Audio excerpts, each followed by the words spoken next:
تیرے انداز کا عاشق ہے میرے خانے کا میں خانہ،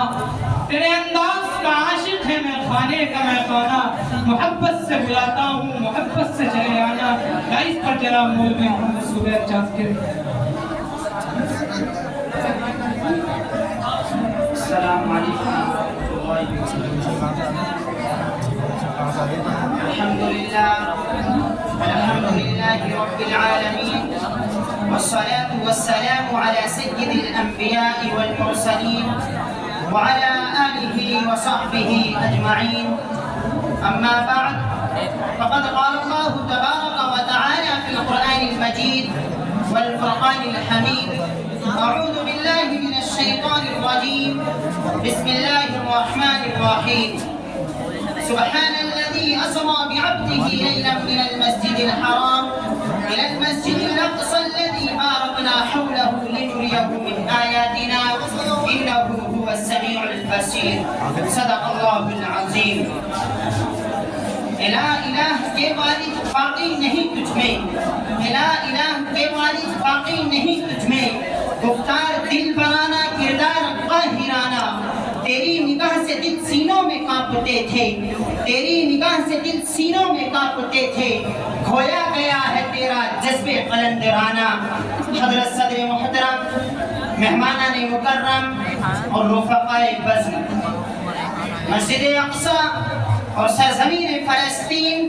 کا پتا پتا اور بوٹا بوٹا اس بات پر شاہد ہے کہ قرائے ارض ابتدائے آخری نشے سے حق و باطل اور خیر و شر کی رسمگاہیں رہی ہیں، زمانے قدیم ہی سے خیر و شر کے معرکے برپا رہے ہیں، ہمیشہ سے نور و ظلمت، کفر و ایمان باہم دست و گریباں رہے ہیں۔ خدا کی سرزمین پر ایک سے ایک خون آشام بے رحم فراعنوں جبابرہ پروان چڑھتے رہے ہیں۔ اس صفحے گیتی پر بڑے بڑے ظالم و جابر حکمرانوں نے اپنے اپنے ظلم و جور اور جبر و تشدد کی خونی داستانیں لکھی ہیں۔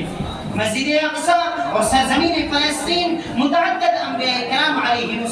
السلام کی قیامگاہ اور ان کا مدفن رہ چکی ہے۔ فلسطین کے حالات سے آج کون نہ واقف ہوگا کہ ارض فلسطین ماتم کدہ بنا ہوا ہے، ظلم و عدوان کی تیروں اتار گھٹائیں چھائی ہوئی ہیں، ہر طرف تند و تیز ہوائیں چل رہی ہیں، ہر سمت نفرت و عداوت کے شعلے بھڑک رہے ہیں، معصوم بچوں کو گولیوں کا نشانہ بنایا جا رہا ہے، مسلمان عورتوں کی عزت کو نیلام کیا جا رہا ہے، وہ انسان وحشی درندہ بن چکا ہے اور انسانیت تباہی و بربادی کے آخری نشان تک پہنچ چکی ہے۔ کفر و صلیب کا طوفان تند و تیز الہی اسلام کے در و دیوار سے ٹکرا رہا ہے اور حرم کی مقدس سرزمین پر دشمنوں کی نگاہیں حرص و ہوس اٹھی ہوئی ہے اور شیطان کے پرستاروں نے حرم کی مقدس سرزمین کو اپنے ناپاک قدموں سے آلودہ کر رکھا ہے۔ اور بیت المقدس پر سقوط ایک تاریخی حادثہ ہی نہیں بلکہ عہد حاضر کے مسلمانوں کی غیرت ایمانی کا امتحان بھی ہے اور حمیت دینی کا ایک تازیانہ بھی ہے۔ اگر آج ہم یوں ہی خاموش تماشائی بنے رہے تو یاد رکھیے وہ دن دور نہیں جب معبودان باطل کے پرستاروں کے حوصلے مزید بلند ہو جائیں گے اور ہمارے مقدس و متبرک مقامات ان ظالموں کے ظلم سے محفوظ نہیں رہ پائیں گے۔ اے قوم مسلم، تجھے کیا ہوا؟ تیرے اندر تو حضرت علی رضی اللہ عنہ کی شجاعت پائی جاتی ہے، تیرے اندر تو صلاح الدین ایوبی اور محمود غزنوی جیسی بہادری اور پہاڑوں سے ٹکرانے والی طاقت و قوت پائی جاتی ہے۔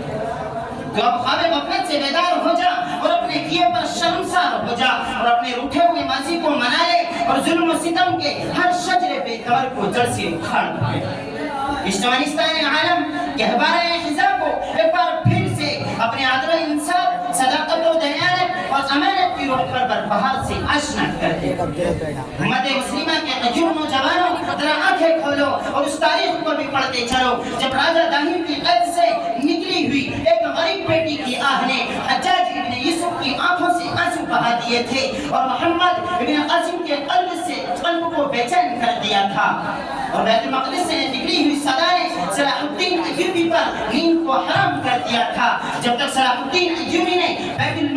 المقدس کو آزاد نہیں کرا دیا تھا اس وقت تک وہ اپنے اوپر نیند کو حرام سمجھتا تھا۔